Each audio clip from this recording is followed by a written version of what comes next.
जय माँ भवानी, जय माता रानी। ओम ह्रीं बगलामुखी शब्दष्टाना वाचम मुखम पद्मस्तंभ जिह्वां कीलवद्दिमाशं स्वाहा। सभी मित्रों को नमस्कार। दोस्तों, आज थोड़ा सा मैं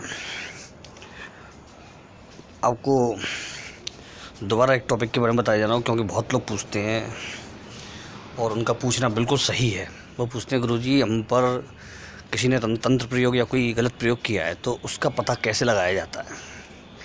देखिए, ज्योतिष में भी माध्यम होता है और वैसे भी आप लक्षण विज्ञान के आधार पर भी इसकी जानकारी ले सकते हैं, और कई संकेत ऐसे होते हैं उससे आपको कंफर्म हो जाता है जी, ठीक है ना। तो मैं आपके ऊपर ही डाल देता हूँ इस चीज़ को कि आप अपने आप खुद कंफर्म करें कि ये चीज़ आपके ऊपर है कि नहीं है। बाकी जो तगड़े प्रयोग या उनकी जानकारी की बात है तो वो एक नॉर्मल इंसान को नहीं हो सकते हैं। बाकी ये मालूम पड़ सकता है कि यहाँ पर कुछ हुआ है या कोई चीज़ हुई है या नहीं हुई है, कोई नेगेटिव ऊर्जा आ गई है कि नहीं आ गई आपके साथ, ठीक है ना। तो बता दे रहा हूँ मैं। देखिए, पहली चीज़ तो मैं आपको बताऊँ कि ऐसा व्यक्ति होता है ना, वो थोड़ा चिड़चिड़ा टाइप का हो जाता है, पहली चीज़। और अचानक होता है, जैसे वो पहले उसका वो स्वभाव नहीं होगा, वो चीज़ें वैसी नहीं करता होगा जो बाद में करेगा। बाद में अगर ये चीज़ें किसी भी नेगेटिव एनर्जी का प्रभाव है या कोई चीज़ का असर हो जाता है, किसी गंदी मैली विद्या का, तो एक तो उसमें चिड़चिड़ाहट आती है। चिड़चिड़ाहट किस टाइप की होती है मालूम आपको? वो चीज़ों को गुस्से में इधर उधर उठा के भी फेंकने लग जाता है कई बार, और जो स्वभाव पहले था उससे बिल्कुल विपरीत स्वभाव हो जाता है उसका, ठीक है। और सोचता रहेगा, विचारता रहेगा फालतू में, ध्यान कहीं भी उसका चला जाएगा अपने आप ही। और बात, छोटी सी बात जो कि गुस्सा होने की नहीं होती, उस पर भी गुस्सा होकर लड़ने बैठ जाता है किसी से भी। तो ऐसे जो चीज़ें होती हैं वो समझ लीजिए कि उन पर वो प्रयोग कोई ना कोई हो गया है, या फिर कोई नेगेटिव ऊर्जा साथ में जुड़ गई है। ये बहुत आसानी से जानकारी हो जाती है उस व्यक्ति की। उस व्यक्ति को खाने पीने में रुचि नहीं रहती, शरीर कमज़ोर होता जाता है। और देवी देवताओं की यदि वो पहले पूजा करता था, अगर नहीं करता था तो कोई बात ही नहीं है, अगर वो करता था तो उसमें भी उसका ध्यान कम होते होते ख़त्म होने लग जाएगा, उसमें मन नहीं लगेगा, ठीक है ना। और जो उसकी हित चाहने वाले हितैषी हैं उसके, उन हितैषियों से उसे चिढ़ होने लग जाएगी, उनसे नफरत होने लग जाएगी, और गलत लोगों के साथ उसकी संगत जुड़ जाएगी। ये तंत्र का प्रयोग, ठीक है, जिस व्यक्ति पर होता है उसके लक्षण। अब नेगेटिविटी साथ में जुड़ गई हो या कोई नेगेटिव ऊर्जा, कोई छाया, कोई हवा लग गई हो, तो उसका कैसे मालूम पड़ता है पक्का वाला? तो देखिए, उस व्यक्ति के साथ क्या होता है कि उसके दिमाग में हर समय एक भनभनाहट होती रहती है, वो कुछ न कुछ गुनगुनाता है या सोचता रहता है, ठीक है। किसी से कुछ भी विपरीत बोल देता है, कहीं भी कुछ, जहाँ जो चीज़ नहीं कहनी चाहिए वहाँ वो चीज़ें कह देता है। किसी से भी लड़ना, झुझलाहट करना, और कहीं पर भी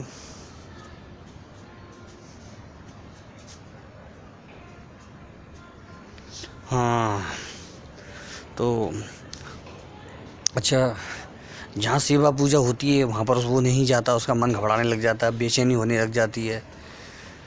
मंदिरों में ज़्यादातर नहीं जा पाता वो, जिस पर नेगेटिव ऊर्जा का प्रभाव हो जाता है। मंदिरों में नहीं जाता, मंदिरों से बाहर ही रहता है ज़्यादातर। अगर घर के लोग जाते भी हैं तो उसका मंदिर में अगर ज़बरदस्ती चला भी गया तो उसका मन नहीं लगता है वहाँ पर। अजीब सी बेचैनी हो जाती है मन में, घबराहट हो जाती है। और अगर उनको केसर या हल्दी का पानी दिया जाए तो वो नहीं पीते हैं। नमक से थोड़ी दूरी बना के रखते हैं, हींग से दूरी बना के रखते हैं। हींग पहले अगर ऐसे व्यक्ति को हींग खाने में हींग चाहिए तो वो हींग बिल्कुल नहीं खाएगा, फिर हींग से उसे नफरत हो जाएगी।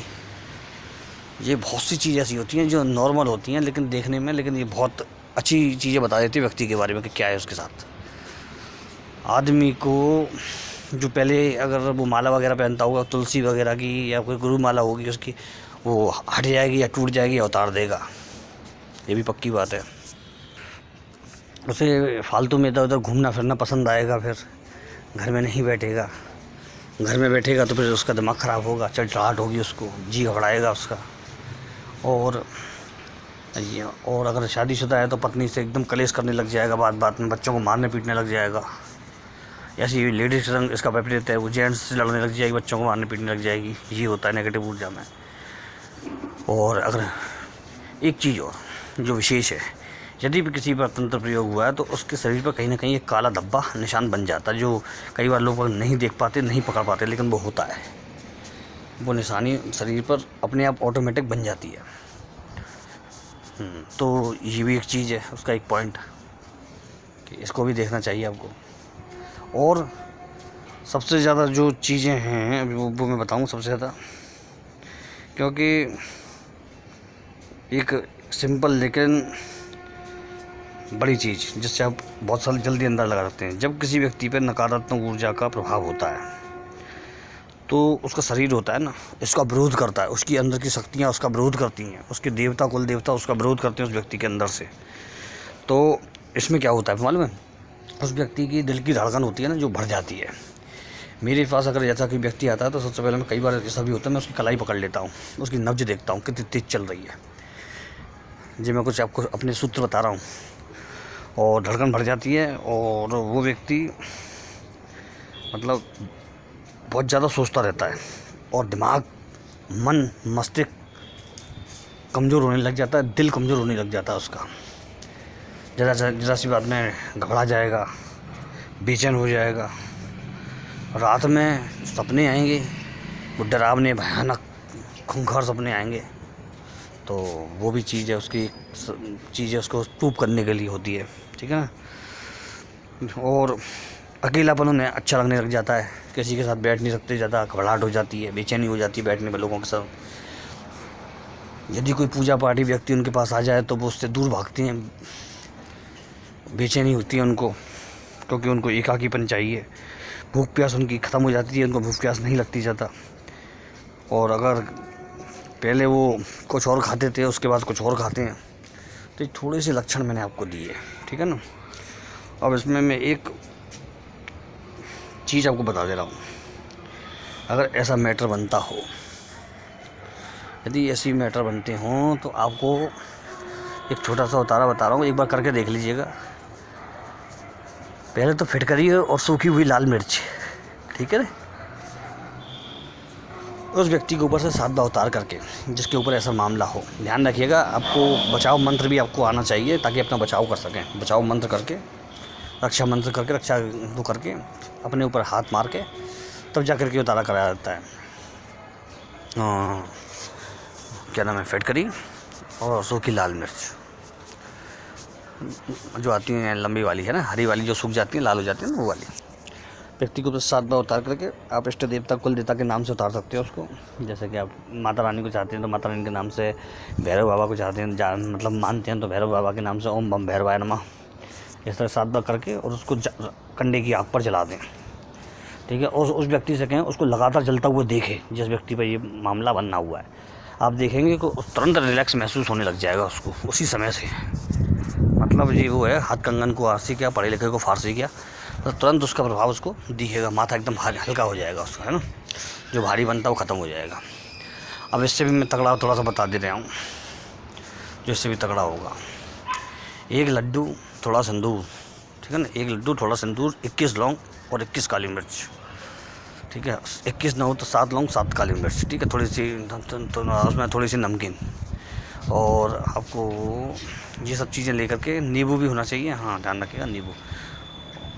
और ये सब चीज़ें आपको लेकर के, जो चीज़ें मैंने बताई हैं, इसको व्यक्ति के ऊपर से उतार करके और लेकर के चौराहे पर रखे आना है इसको आपको, ठीक है। तो ऐसे चौराहे पर रखें ना, किसी का पैर वैर नहीं पड़े, फालतू किसी को परेशानी ना हो। जंगल के चौराहे पर या ऐसे किसी चौराहे पर रखें ऐसे। और फिर आप देखें कि एकदम हल्कापन आ जाएगा उस व्यक्ति में उसी समय से। और पलट कर नहीं देखना, ध्यान रखना गलती से भी, नहीं तो अपनी दुर्दशा के खुद आप जिम्मेदार हैं। और फिर आप लौट के आ जाइए, घर में हाथ पर मुंह धो करके घुस आइए। आपकी चीज़ें समझ लीजिए हल्की हो गई है।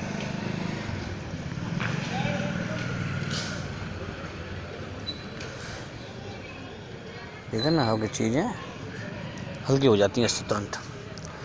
आप इसे करके देखिए और फिर बताइए। चलिए मित्रों, छोटी सी मैंने आपको उपाय बता दिए हैं उतारे के, और अगर एक आधा और छोटा उपाय करने चाहते हैं तो फिर उसको भी कर सकते हैं आप। एक पुड़िया में 3 लौंग, 3 जायफल और 3 काली मिर्च, 3 लौंग, 3 जायफल और 3 काली मिर्च लेकर के आप व्यक्ति के ऊपर 7 बार उतार करके और उसे तुरंत सामने ही उस व्यक्ति के देखते जलाएं, मतलब वो व्यक्ति देखता रहे उसे, तो समझ लीजिए एकदम हल्कापन आ जाएगा। ये भी एक बहुत अचूक प्रयोग है। चलिए 3 छोटे प्रयोग बता दिए आपको तत्काल राहत देने के लिए, बाकी बड़ी चीज़ें तो बहुत होती हैं फिर। जय माता रानी, जय माँ भवानी।